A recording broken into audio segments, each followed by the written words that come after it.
Canada's mortgage stress test is changing effective June 1, 2021. And I'm going to go over some of the changes here. I've already done that in the past video, but there's been some tweaks. So we're going to go over that right here. But first, to stay up to date with this channel, please hit subscribe and that notification bell. And don't forget to hit that like button for the YouTube algorithm. Okay, so I'm going to be reviewing this article here in CanadianMortgageTrends.com. A very good website. I think you should check it out if you're interested in staying up to date on mortgage trends, as the website says. So let's go into a little bit of background first. In 2018, the Canadian government brought in a mortgage stress test. Essentially, what that means is if you were previous to, I think it was June 2018, if you were qualifying for a mortgage, you would actually qualify at the rate you were getting. So if the mortgage was 2.99% for 5 years, you could qualify as if that was actually your payment. However, with the market going up and people worried about possibly interest rates going up in the future and people not being able to make their payments, the Canadian government said, you know what, we're going to qualify you now at 2 points higher. So if your rate was 2.99%,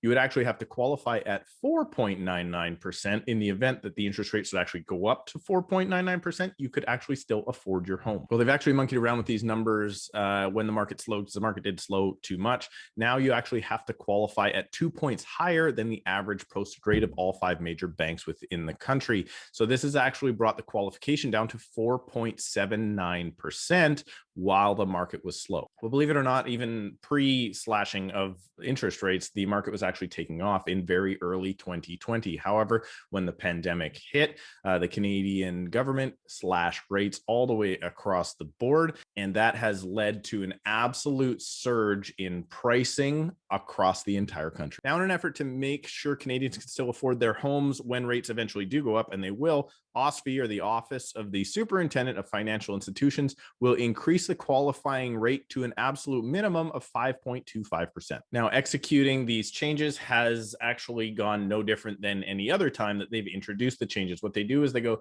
hey, here is an idea that we're thinking about playing with, and here's when we're going to want to institute it. And in reality, every single time they do that, those changes are already basically in place, and they actually do come into effect on the effective date. However, this time is a little bit different because they teased this and saying this is only going to be on uninsured mortgages. So we're only going to actually ratchet down the stress test on properties that are not insured by CMHC. So that means more than 20% down or over $1 million. I'll turn to the article here that says, soon after the Department of Finance confirmed it will follow OSFI's lead, and it will also apply the same higher qualifying rate to insured mortgages, or in other words, those who are less than 20% down. So now it's harder for everybody across the board to qualify for higher and higher mortgages, which I don't think necessarily is a bad thing. But one comment said that this will make it even harder for first-time buyers. And I don't necessarily think that's particularly true. Usually when a change like this is brought in, sure, they will qualify for less, but ideally the market will change along with it. And I also believe that having it apply to only 20% down or more, or over $1 million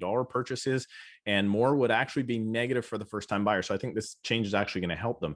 The reason I think it would be negative for the first-time buyer is it may actually take some of those people that would have bought over $1 million or have 20% down, and it would push them to a spot where maybe they're going to be looking at a lower asset class because they couldn't qualify for that now higher priced product. So they might be more interested in buying the lower end. And in fact, if they only applied it to that 20% down group and above, those people would be pushed down now into the 5%, 5, 10, 15% CMHC. And that's realistically where the first-time home buyers already are. So I think that not having this change, this subtle little change that's there, would have actually negatively affected first-time home buyers worse. So what is the real change? Well, it's actually going to be about 4 to 4.5% of your actual total buying power. In the article here, they actually outlined that if you could afford $442,000 previous, it will now be ratcheted down to $422,000.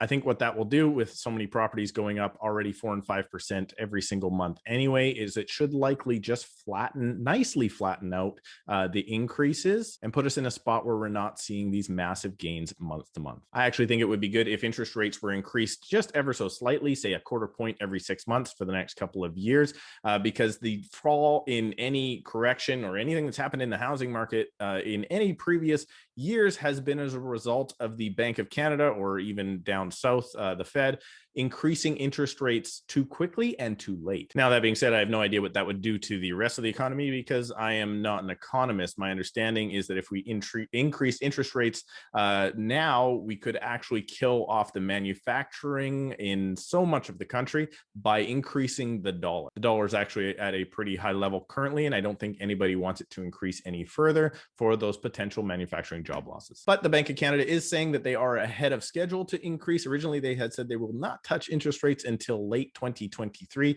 They've actually bumped that up by a year. Late 2022 is when they're talking about starting those increases. But this stress test is actually a very good way for them to kind of detach interest rates across the country to housing. It doesn't actually make you have higher payments, but it does make sure you can't afford as much home. So when interest rates do go up, you should not really be in trouble because you're already qualified at those higher payments. But this is going to bring me back to my point that I'm now, I think, bringing up on every single one of these videos, is the government is ratcheting down what you can afford in an effort to hope that you will not be as interested in buying real estate. In reality, I don't think that's a very good plan. They are still trying to fix this problem by changing demand rather than increasing supply until we get more homes to the market. This will continue across the country. Well, that's not necessarily true. Obviously, in my marketplace of Surrey, BC, being outside of Vancouver and into the Fraser Valley and downtown Toronto, the GTA, that is all going to be inflated more than the rest of the country. And my personal thought is now that we're coming out of the virus,